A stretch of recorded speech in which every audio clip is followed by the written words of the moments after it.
नमस्कार दोस्तों, चाय से साथ प्रदीप आरती में मैं प्रदीप जैन आपका हार्दिक अभिनंदन और स्वागत करता हूं।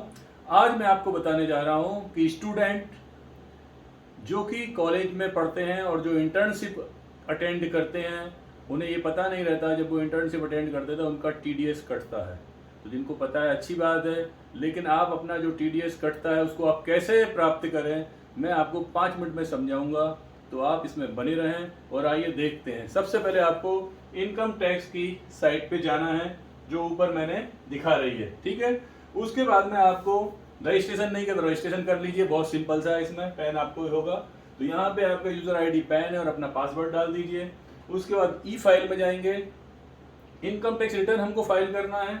बहुत ही इजी है, देखिए आप। तो इनकम टैक्स में असेसमेंट ईयर 23-24 का है, कंफ्यूज नहीं होना। ये financial year assistant assessment year में अंतर रहता है। यहाँ से आप जब चले जाएंगे तो उसके बाद में हम स्टार्ट न्यू फाइलिंग करेंगे।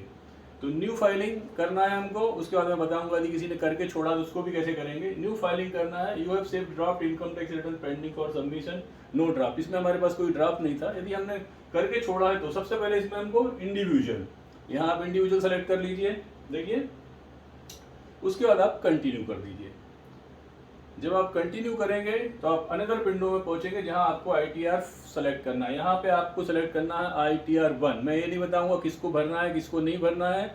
हम बात कर रहे हैं स्टूडेंट की, इंटर्न्स की, जो कॉलेज गोइंग स्टूडेंट है उनके लिए। तो आईटीआर 1 करिए, गेट स्टार्ट करिए। सबसे पहले are you filing income tax, तो फिलिंग रिटर्न ऑफ इसमें आप कर दीजिए 139 वाले में। कई बार नहीं आता है तो आप अदर्स में चले जाइए, बेस्ट वे है अदर्स जो है, यहाँ पे कर दीजिए।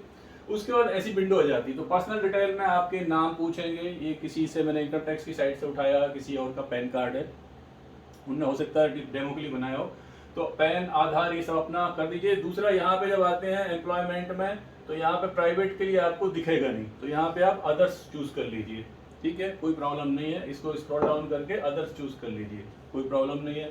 उसके बाद में are you opting for new और ओल्ड रिजिम, तो देखिए न्यू में फाइल कर दीजिए, सेम ओल्ड जैसा ही है। आपको सिर्फ न्यू में क्या है, कुछ आपके जो सेविंग्स रहते हैं वो या जो इन्वेस्टमेंट रहते हैं वो फॉलो नहीं करते। तो बट यहाँ मैं आपको बताऊंगा नो, जो कि ऑलरेडी जिन्होंने कहीं इन्वेस्टमेंट किया छोटा मोटा उनके लिए यहाँ दिखा देते हैं कि आपका क्या क्या उसमें इंप्लीमेंट होगा। एक वार्निंग टाइप से आता है, कोई दिक्कत नहीं है। न्यू रिजिम में भी जाइए आप, सेम ओल्ड है। इसके बाद में आप जो कॉन्टेक्ट डिटेल में बैंक आपका डिटेल आपको भरना है, इसको वैलिडेशन करना रहता है।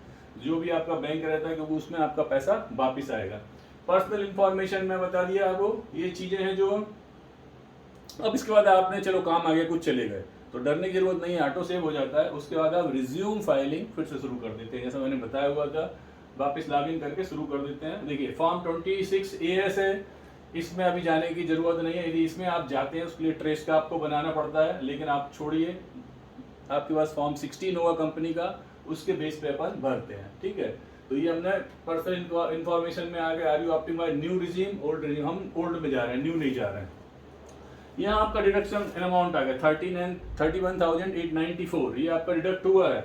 हमें वापस चाहिए, बैंक हमने सेलेक्ट कर लिया है, ये सब पर्सनल डिटेल में है। इसमें कम से कम एक बैंक सेलेक्ट होना चाहिए, ठीक है। उसके बाद हम नेक्स्ट विंडो पे चले जाते हैं। नेक्स्ट विंडो में यहाँ हमें सैलरी जो आपकी डिडक्ट है ना अपने आप आ जाएगी। ये क्वेश्चंस हैं, यदि आपको टाइम हो तो पढ़िए, नहीं तो नीचे स्किप करके आप सीधा आगे चले जाइए। कोई जरूरत के क्वेश्चंस नहीं है वहाँ पे, वो सब जो चीज़ है आप आगे चले जाइए। अब आगे इसमें आपकी सैलरी ऑलरेडी वहाँ पे देखिए आ गई 3,22,087। ये अपने आप कैप्चर कर लेता आपके पैन के साथ में, नहीं है तो आप उसको एडिट करिए। अब इसमें किसी का अदर सोर्स ऑफ इनकम हो सकता है, वो यदि है, मान लीजिए आपने कुछ एफडी की थी, उसका जो है तो वो भी आ जाएगा।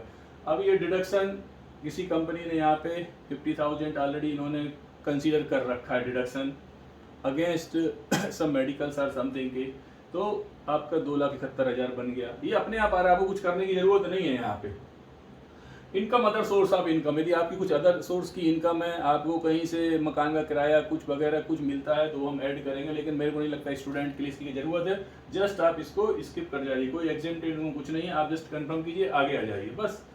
देखिए personal interest, grass total income, total deduction, ये आपका आ जाएगा 1,75,000, क्योंकि हमने ये डिडक्शन में शो किया था LIC PPF जो है, जिनने कुछ किए हैं वो अलग आ सकते हैं। तो 1.5 लाख तक की लिमिट रहती है, मैंने 1.5 लाख डाल रखा है। आपकी कम हो तो कम डाल देना, नीचे 80D में हमको मेडिकल का लेता है 50,000 और चेकअप के लिए 5,000 का, तो वो आप डाल देना। लेकिन आप नहीं भी डालोगे तो ज़रूरत नहीं है, आप आगे निकल जाना, क्योंकि आपको मिलेगा 30-35,000 जो कि आप ट्रेनिंग में पैसा मिलता है, उसके लिए सबकी कुछ ज़रूरत नहीं है। देखिए अब इसके बाद सब करते जाएंगे तो ओके आते जाएगा। 80C में आपका 1.5 लाख रुपये आ गया, नीचे जाएंगे आपका 25,000 डाला है, आप इसमें मेडिकल में आ गया, तो ये जो आपकी एक्चुअल इनकम है 3,22,000 उसमें से माइनस हो जाएगा, तो बचेंगे आपके जो पैसा बचेगा वो आता है आपकी जो इनकम टैक्स की लिमिट है उससे नीचे। तो आपको कुछ टैक्स देना नहीं है, लेकिन गवर्नमेंट आपका टैक्स काटती है, कंपनी आपका टैक्स काट के गवर्नमेंट में जमा करती है, तो 1,75,000 आपके माइनस हो गया। तो देखिए इसके बाद में आप यहाँ चेक कर लीजिए आपकी डिटेल, आपकी 3,31,894 रुपये का जो है टैक्स डिडक्टेड जो था डिटेल। यदि आपको कुछ गड़बड़ है 26 ईयर्स में से यदि कुछ आपको और कुछ रह जाता तो आप एडिट कर सकते हैं, लेकिन आपके केस में ज़रूरत नहीं है। 26 रजिस्ट्रेशन करना है ट्रेस की साइट पे जाके, उसके लिए भी करना है तो ठीक है, यदि नहीं करते हैं तो इससे भी हो जाएगा आपका। इसमें मोटा मोटी जो आपका टैक्स रहता है वो करेक्ट करता रहता है पैन के हिसाब से। बस आप कंफर्म कर दीजिए और कुछ नहीं करना, ये जेसन फाइल को डाउनलोड कर लीजिए आपके रिकॉर्ड के लिए, और इसके बाद में एक बार फिर से अपना टोटल देख लीजिए। भैया मेरा माइनस ये हो गया है, हमना ये सैलरी था हमारा और टोटल इनकम वो घटने के बाद बची 96,000। तो आप नीचे आके एक सब देख लेंगे और उसको कुछ नहीं, तो टैक्स डिडक्ट कितना हुआ था वहाँ मेंशन कर दिया है, सब चीज़ है। 31,890 के लिए आपका टोटल पैसा क्या है चार्जेबल। अब प्रीव्यू रिटर्न इसको क्लिक करके पूरा आपने जो जो चीज़ भरी थी वो आ जाती है, इसको आप एक बार जस्ट चेक कर लीजिए। इसके बाद ऐसा कुछ इंटरफेस आएगा, नाम लिखा रहेगा, आपका पैन कार्ड लिखा रहेगा और नीचे ये फॉर्म रहेगा, असिस्टेंट में रहेगा, आप इसका प्रिंट रख लीजिए आपके लिए, डाउनलोड करके रख लीजिए आपके रिकॉर्ड के लिए, और जस्ट इसको आगे चले जाइए आप, कोई दिक्कत। जब आप जाएंगे इसको आगे, ये देखिए तो प्रोसीड फॉर द वैलिडेशन, हम इसको वैलिडेट करना है, कुछ नहीं करना है, पहले verify your return, verify your submit. अब इसको यहाँ आपका ITR 1 सक्सेसफुल हो गया। यहाँ कई बार कुछ एरर आती है तो आप उस पर क्लिक कर दीजिए, वो एरर आपको वहाँ ले जाएगा कहाँ एरर है। उसके बाद में प्रोसीड फॉर वेरिफिकेशन में आपको चले जाना है। जब वेरिफिकेशन में जाएंगे तो आपको ऑप्शन देगा, आपको OTP के थ्रू करना है वेरिफिकेशन, ई-वेरीफाई करना, ई-वेरीफाई है, या आपको किसी और मेथड से। तो यहाँ पे अपने को ई-वेरीफाई चूज करना है।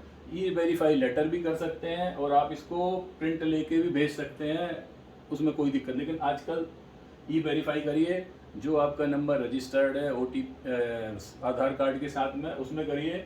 बस यहाँ से सेलेक्ट कीजिए, I would like to verify using OTP and mobile number.